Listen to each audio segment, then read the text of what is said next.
From zero to Kubernetes in under 18 minutes. I've gotten some really favorable responses to that video, produced a week or so ago. Pretty profound. The visuals along with it, quite striking. In addition to those favorable remarks, it's presented with a challenge, a question, went something along the lines of, we hear you and we see the value provided by Carbon. We understand that Kubernetes is Kubernetes. It's standard stuff for the most part. But they said, humor us. What if we were required to deploy our Kubernetes solution on a different stack? Let's say Google's distribution of Kubernetes, for example. Is there anything that the Nutanix platform can bring to bear to help us with that challenge? Of course there is. So in this video, we're going to demonstrate how Nutanix Calm can help streamline the deployment process for Google's distribution of Kubernetes on OpenSUSE Linux. In the demonstration, you're going to see the provisioning of the OpenSUSE Linux VM from a generalized disk image already deployed to the cluster. So in other words, the Linux image has had virt sysprep run on it to remove any user-specific or machine-specific entities. Part one of the video will actually go through a manual installation of Google's distribution of Kubernetes. So the video will be rather long, but if you stick with me, I think the impact will be quite profound. So we'll do that manual installation. We'll break. I'll have some commentary to kind of set the stage for part two, which we will demonstrate Nutanix Calm deploying a single VM. We'll break from that, and then finally, well, there's a third part of the video. Watch all the way through. Part three, I think you'll really enjoy. First thing we'll do is create a virtual machine for deployment of the stack. So we'll just call this. All right, time zone will be New York. I'm going to give it 2 vCPUs with 4 cores, 8 gig of RAM. I'll add a disk, 270 gig. I will also add a NIC, and it'll be connected. Go ahead and save that. Oh, that's not what I wanted to do. Let me go and correct that. I'm going to edit this configuration, and that disk, I don't want a new one. So let me delete this.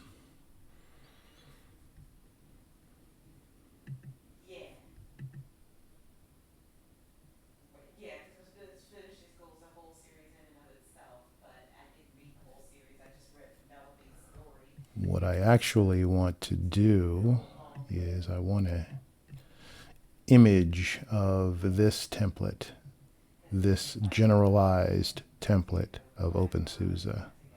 So let me add that. Apologies, folks, my mistake. And we'll go ahead and save that.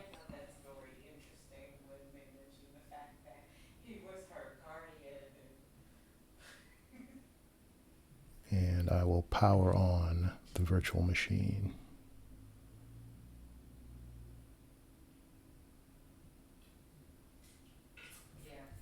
Once powered on, I'm going to launch the console.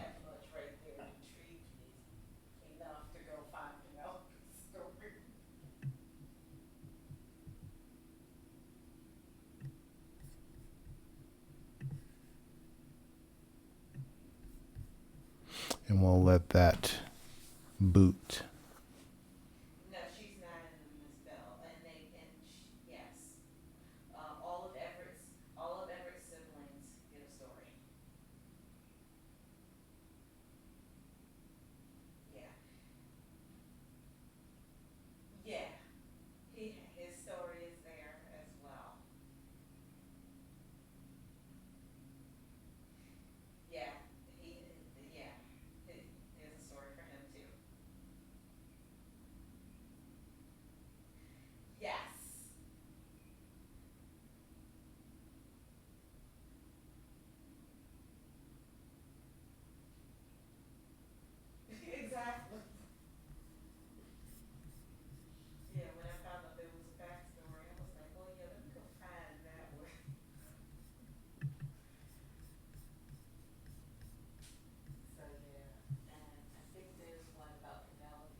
All right, so our machine is booted.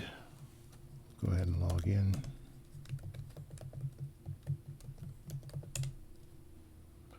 And now we can begin the process of installing Kubernetes, Google's distribution of Kubernetes.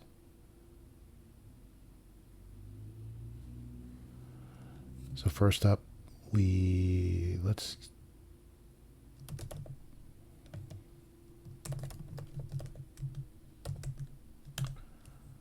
change the host name.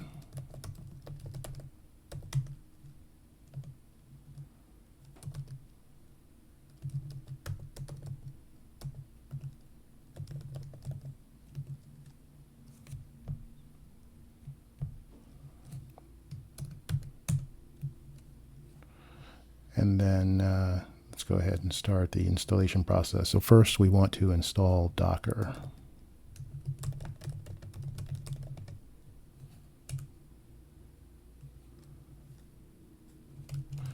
And I'm going to do this without prompts.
All right, Docker is installed. We now need to edit the JSON file that configures the Docker daemon. So let's do that.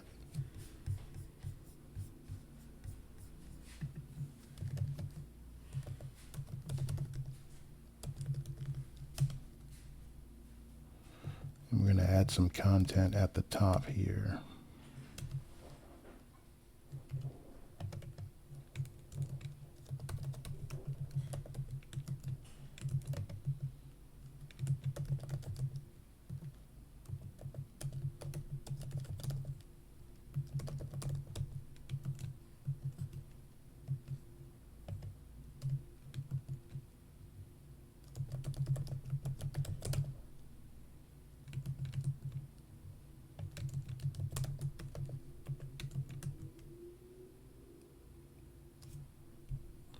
All right, we'll go ahead and save that and exit.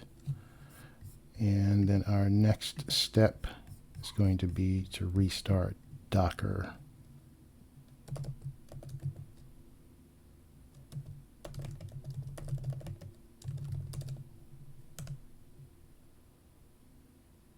All right, and we'll check on the status. And that's running. That's good. Next, we are going to enable Docker so that it starts automatically.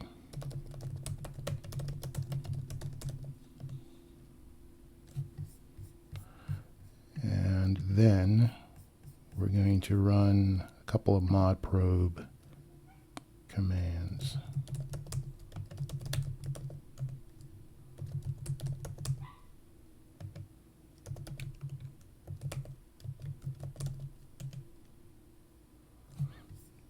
Okay. Next, we need to edit the syscontrol configuration file.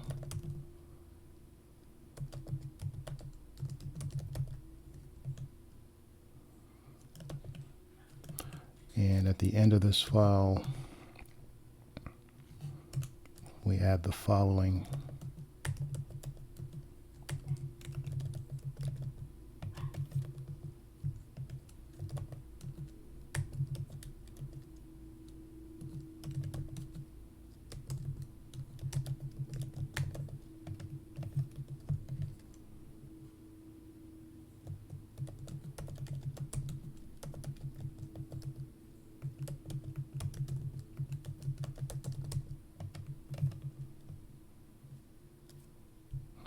And exit and save.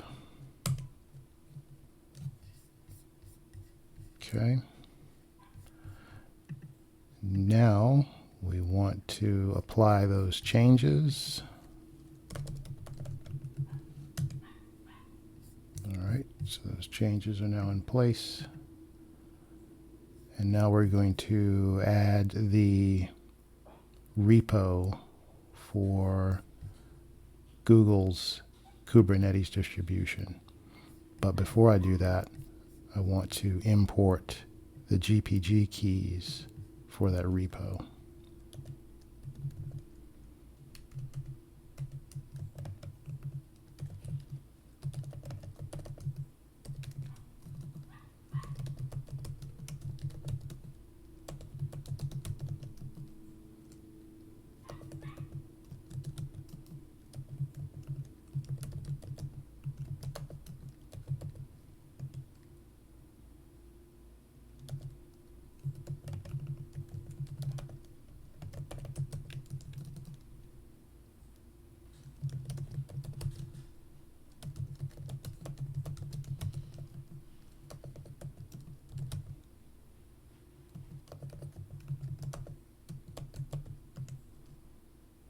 Okay, so the two keys imported.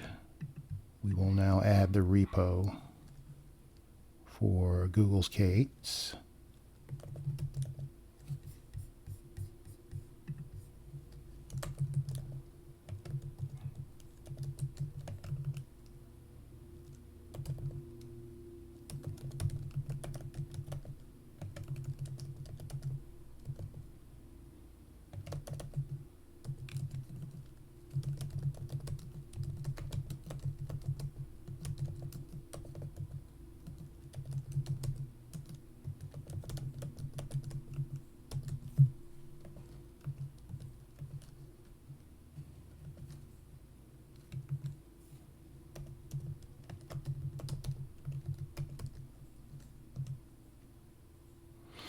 All right, repo added. We will now refresh the newly added repo.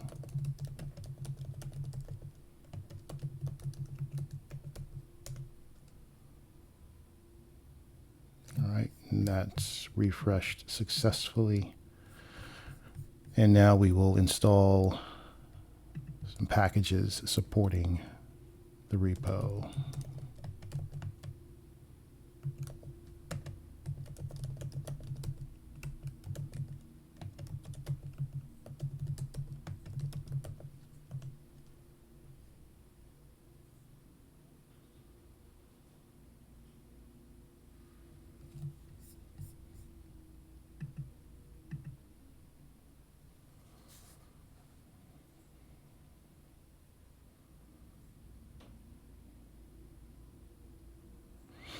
Now,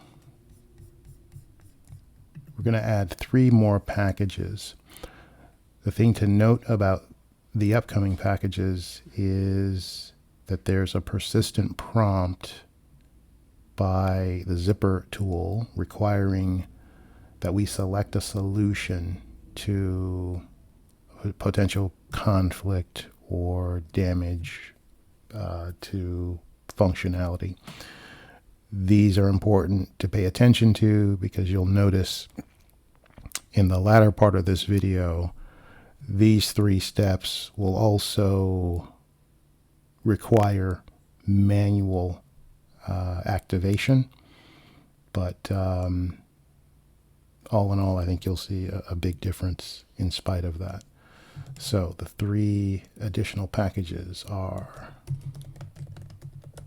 the kubelet,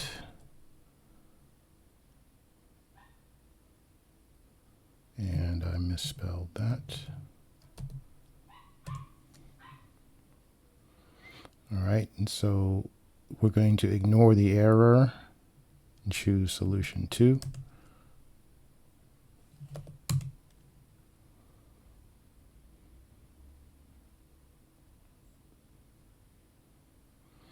And then we're going to install kubeadmin. Proceeding with that. And I think by installing the kubelet, the kube admin and kube control will proceed without prompts,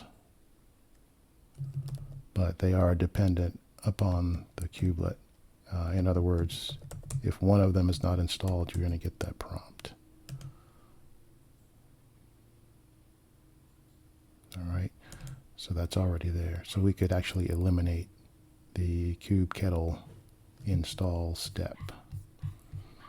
All right, so next up, we're now going to turn off swap.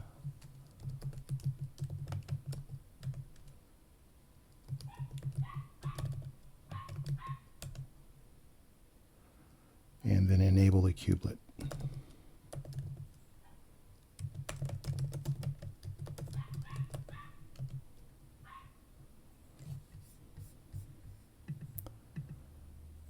All right, now we will initialize the pod network.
A little detour there. Needed to make sure that the contract tools, connection track tools were installed prior to initializing the pod network.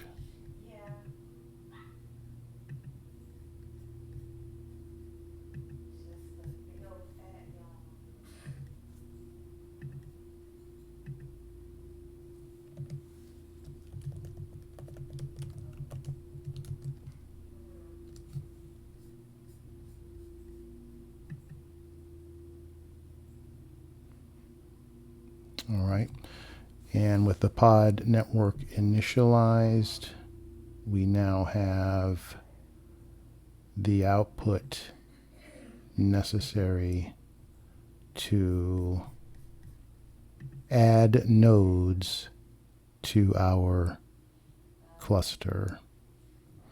And this latter half of the output is important. Obviously, here's how we'd add those nodes. And here's how we would gather our initial Kubernetes configuration information. And so that is what it takes to almost complete a manual install of the Google implementation of Kubernetes on OpenSUSE Linux. So we took this up to the point where you have a master node running and you're provided with credentials necessary to provision other nodes in the cluster. So that means you would go through that manual process again on each of those successive nodes and then issue the add or join command to add them to the cluster. So if memory serves, that took about 20 minutes, 18 to 20 minutes, something like that. So now what we will do is we'll take that process and we'll automate it with the power of Nutanix Calm. So check that out here in part 2. Here I am on the Nutanix Calm portal, and this is a part of Prism Central. So if I go back to the dashboard here, I access Calm on the services menu, and here I am. All right, so what I want to do now is I could deploy a single VM. In fact, let's do that. Let's deploy a single VM, a single Kubernetes master VM, much like we just did during the manual flow, but let's use a Nutanix Calm blueprint to pull this off. So let's go into the blueprint. We'll call it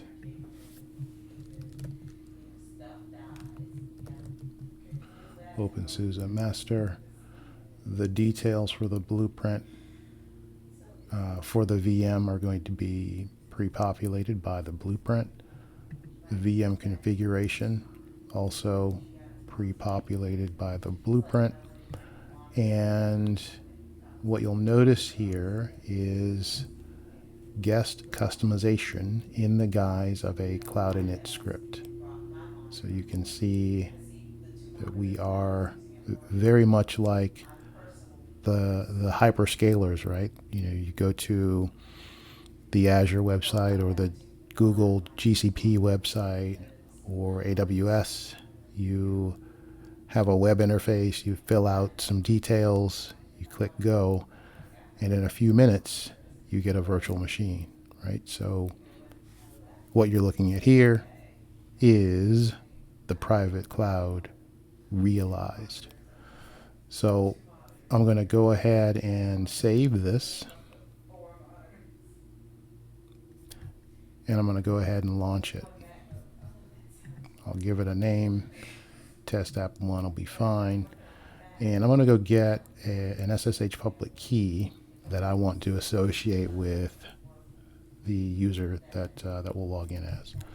So let me go over here and copy that public key to the clipboard, drop it in here, and I want to change the comment to be Nutanix at localhost. All right, and with that, I'm going to go ahead and create the VM.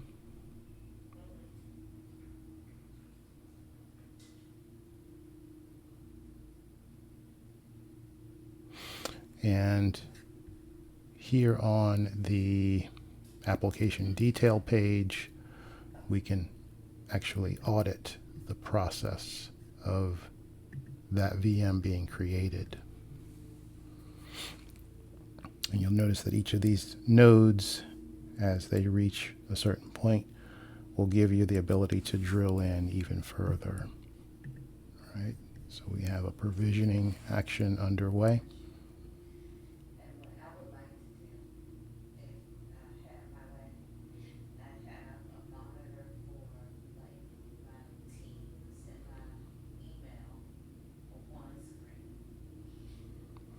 I'm sure it's no surprise that this process will take a fraction of the time when compared to the manual method.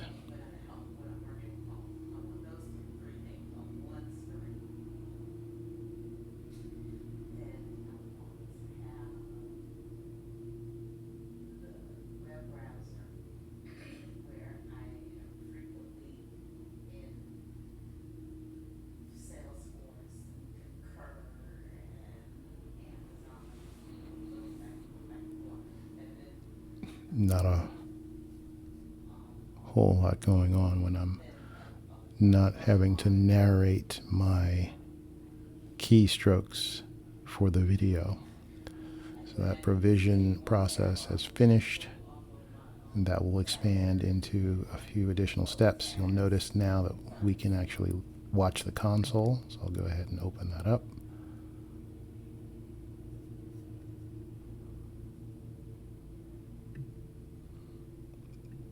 Let's see if we can see both things unfolding. So here's our virtual machine being provisioned by Nutanix Calm. Looks like Docker install is wrapping up.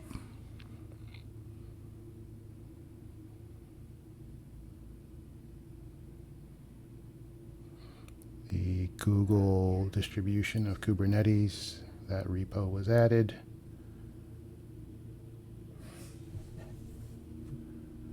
And the service is starting. So we started, so we can see our application is now running. I should be able to get to a login prompt. And I'm going to log in as root.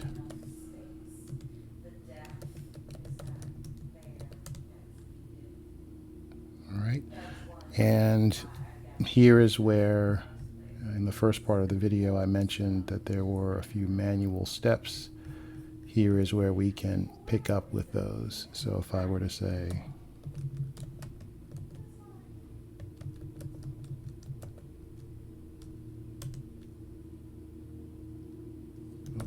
gotta spell it correctly.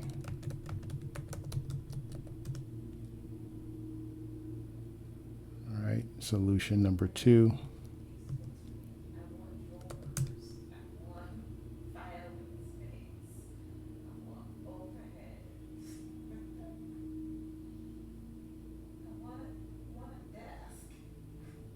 All right, then we will install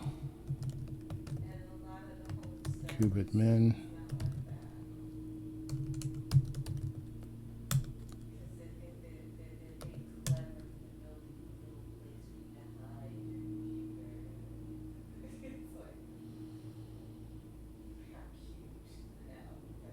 And we determined in the first part of the video that this process also installs kubekettle, so that is not a necessary step here. And so now, as I mentioned, in a fraction of the time, we are at a point where we can pick up with things like disabling swap,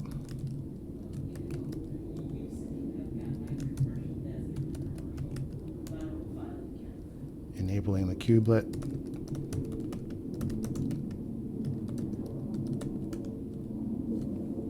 and then initializing the pod network.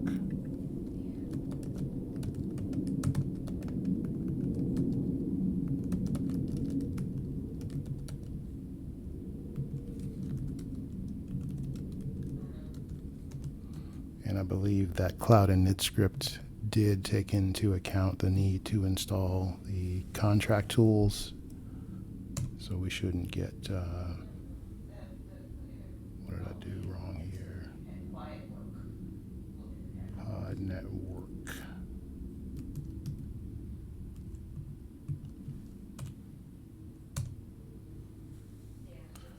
All right, so that'll take a few moments to complete.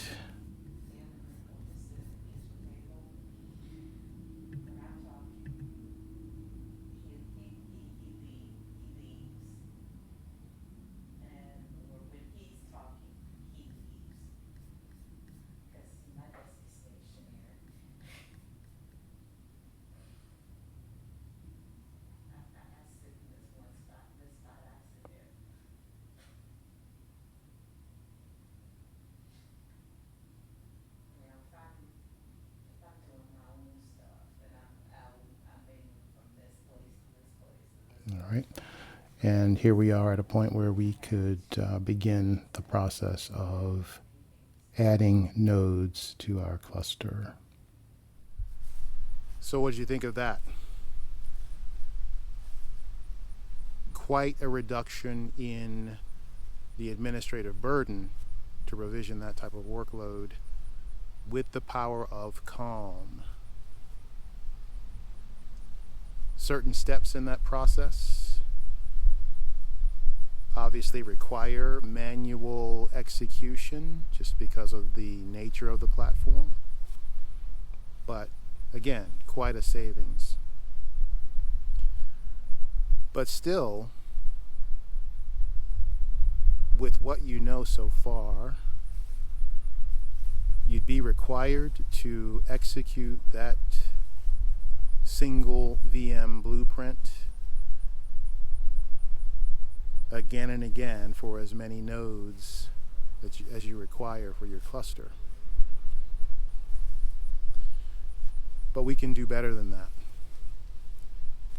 In part 3, allow me to introduce you to Calm's superpower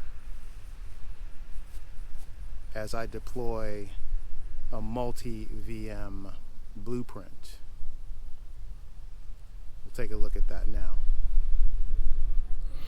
Let's use Nutanix Calm to create multiple instances, multiple members of a Kubernetes cluster using a distribution of choice. In this example, we'll be using OpenSUSE and we'll be deploying Google's distribution of Kubernetes. I'm going to navigate over to Services. I'm going to go to Calm, and I'm going to create a new blueprint. It's going to be of multi-VM type.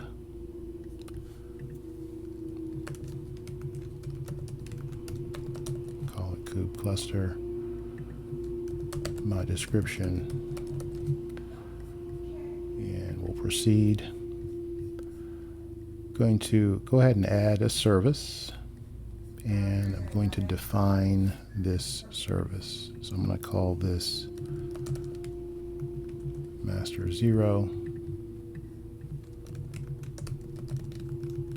VM master 0,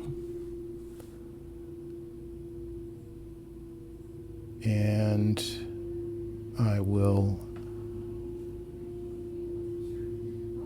clone the particulars from the environment, which is going to fill in vCPUs, cores per CPU, memory, the disk image, the network that I want to use, and I'm going to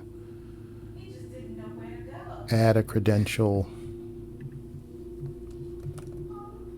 call it NTX SSH, and this is going to be a private key type.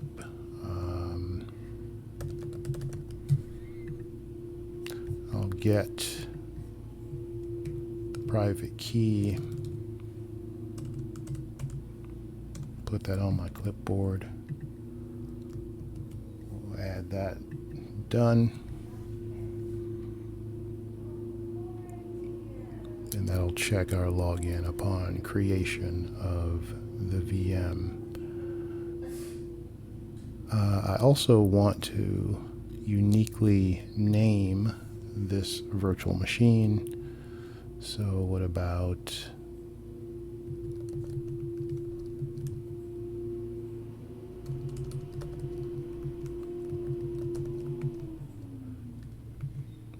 that should be definitive enough.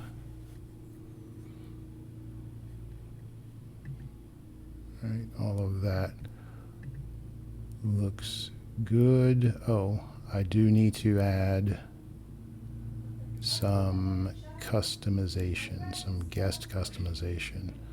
So let me grab my cloud init from the previous blueprint. I'm going to go ahead and save this. I'm going to jump out here, go back.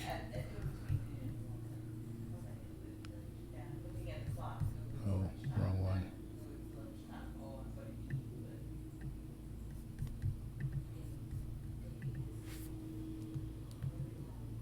Copy that that to the clipboard. Go back to my cluster creation blueprint. I want guest customization. I'm going to paste my cloud init here. And I think that looks good. So what about the other nodes in this cluster? Well, what I will do now is clone this service. All right. And then change the deserving attributes. So we'll call this worker 0. Give it a name of VM worker 0. And then everything else except for this is in good shape. Now I would like to specify a dependency. I want this to depend upon the master. And then for my other services, I'll use this as my source and just clone it. And again, change the particulars. So this is going to be worker 1. We'll change that here as well. Then I will clone again.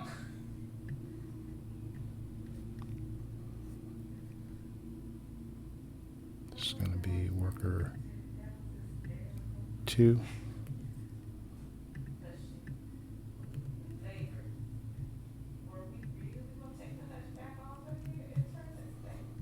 And then one more worker for good measure, just to over deliver. This will be worker 3.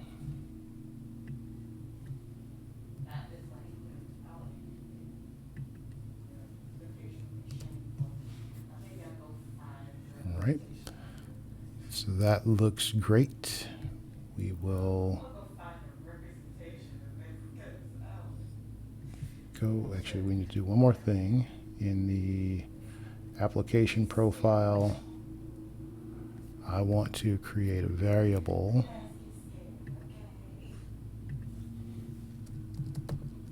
for my SSH public key, because I would like to make sure that users of this blueprint include the public key for authentication, just like they included the private key to test auth. As a result of provisioning, we want them to have to go through the step of pasting in the desired public key. So I'll go ahead and save this. And if everything is in order, should get a successful save. So that looks good. And now I can proceed with the act of provisioning 5 virtual machines for my OpenSUSE-based Kubernetes cluster. So let's do that. Go ahead and launch it. Give it a name.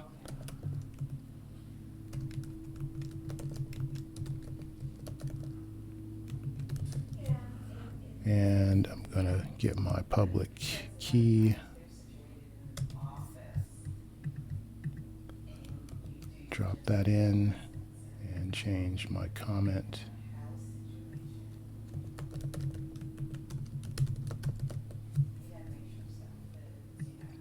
And we'll go ahead and create this app.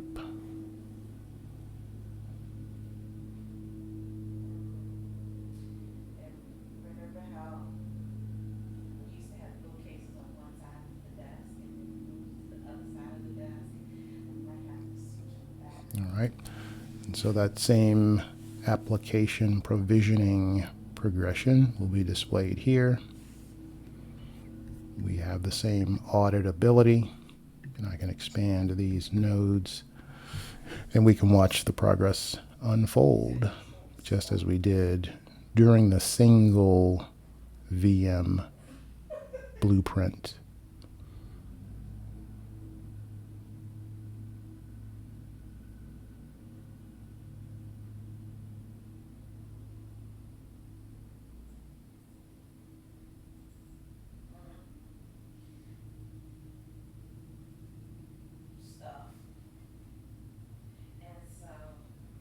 All right. And so the provisioning of our 5 VMs is now underway.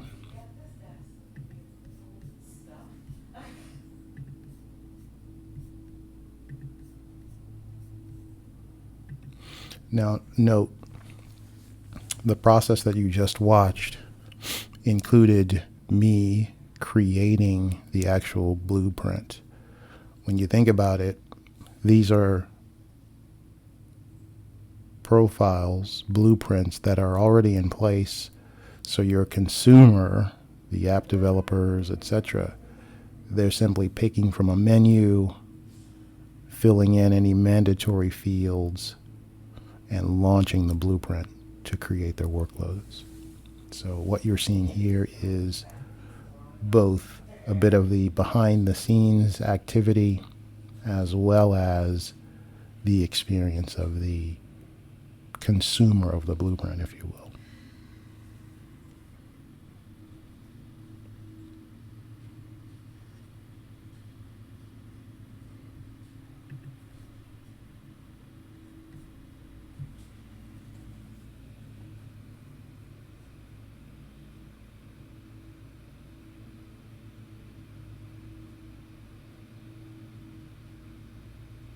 All right. And we see the provisioning process for each VM completing. We should shortly see the login check begin. So Calm is verifying that it can log in to each of the VMs with the SSH key. And that should succeed momentarily.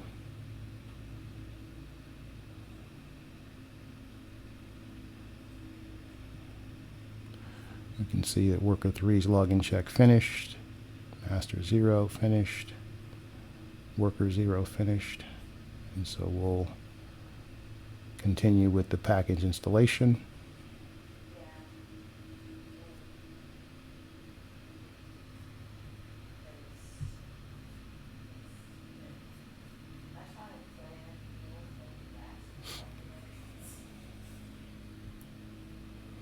And so all of our services are now created, and very shortly we should see our application status transition to running.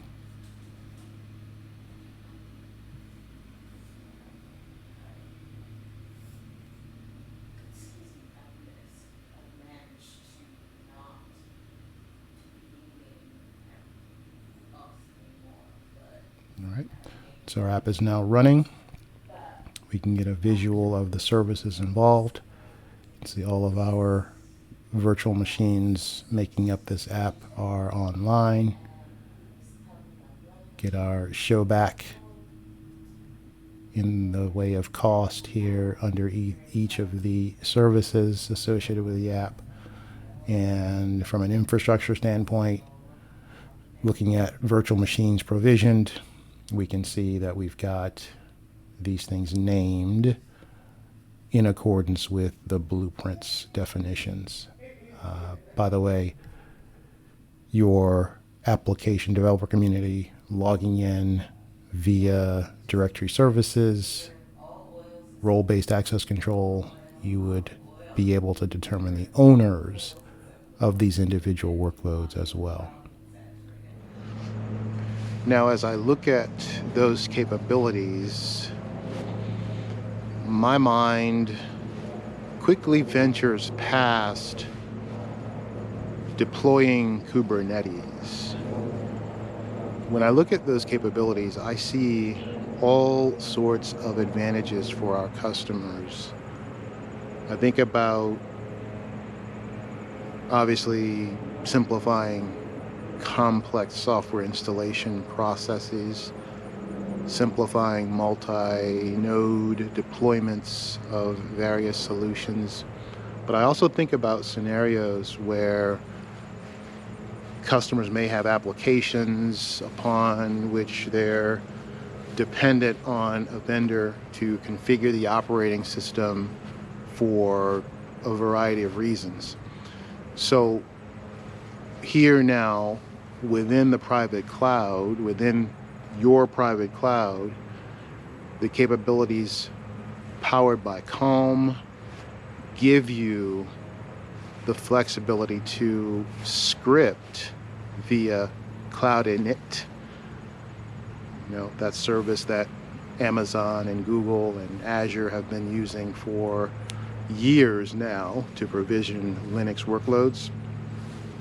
Taking advantage of Cloud Init to deploy those standard operating system images and demystify, if you will, the special sauce that goes into building those workloads.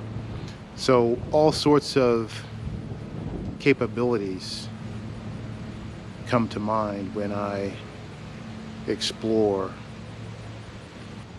the art of the possible.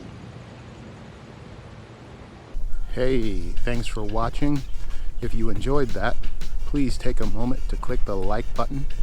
Also, go ahead and subscribe to the channel and click the bell notification so that you are notified anytime I post new content. Thank you for watching, and I hope you make it a great day.